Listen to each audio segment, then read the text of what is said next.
Travel advice to tourists visiting the US points out one custom most Americans wouldn't think twice about: their smile. Guidebooks explain to tourists that Americans smile to strangers a lot. So why do Americans smile so much? And why is that so strange to everyone else? Americans seem to smile even when there's not a very good reason to.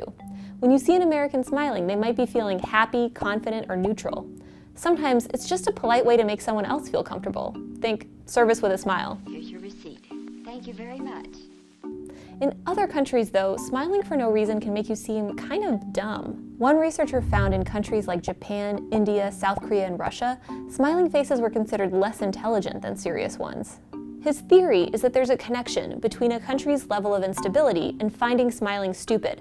After all, how can you be so confident and happy when the future's uncertain? That might help explain stereotypically frowny places like Russia, where smiling in photos isn't really a thing. There's also some interesting research that helps explain the other end of the spectrum: why Americans have stereotypically megawatt smiles. It turns out that countries with a long, robust history of immigration have historically relied more on nonverbal communication. Therefore, people there might smile more. In a recent study, researchers looked at the number of source countries that have fed into a country since Columbus arrived in the Americas. Places like Canada and the United States are very diverse, with more than 60 source countries. But places like China and Zimbabwe are more homogeneous, with just a few nationalities represented in their populations.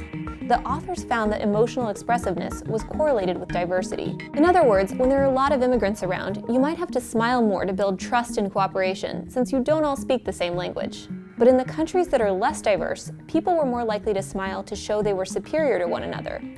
In these countries, smiling is a way to preserve the hierarchy.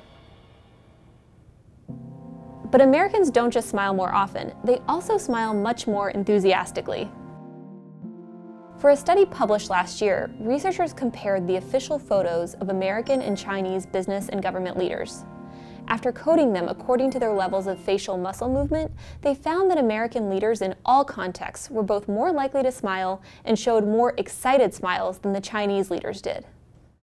Later, they found the more a country's college students valued happy, high-energy emotions, the more excited the government officials from those countries looked in their photos.